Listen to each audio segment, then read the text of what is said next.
এই পৃথিবীটারে যদি 500 বার বিক্রি করেন, যে টাকা পাবেন ওই টাকা দিয়ে জান্নাতের একটা চেয়ার কিনা যাবে?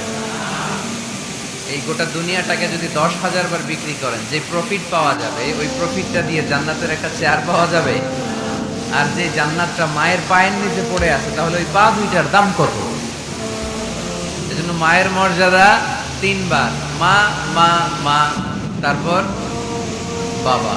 মান আহাক্কু বিহুসনি সাহাবাতি ইয়া রাসূলুল্লাহ, আল্লাহর রাসূল সবচেয়ে ভালো আচরণ কার সাথে করব? তোমার মায়ের সাথে, তারপর মায়ের সাথে, তারপর বাবার সাথে। তার মানে ইসলাম মাকে দিয়েছে গোল্ড মেডেল, কি মেডেল?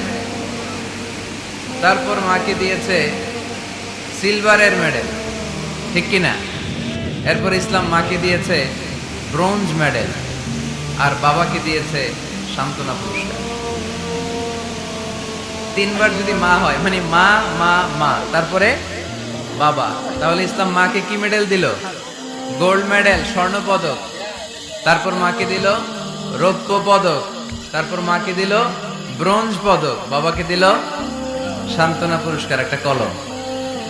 তারপর আমরা খুশি, কি বলেন?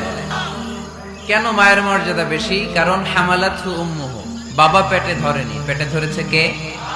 ওয়াহানান আলা ওয়াহান, বোঝা, পেইন, ডেলিভারি পেইন, যন্ত্রণা বাবা সহ্য করেনি, করেছে কে? ওয়াফিসালুহু ফি আমাইন, 2 বছর বাবা দুধ খাওয়ায়নি, দুধ খাওয়ালো কে?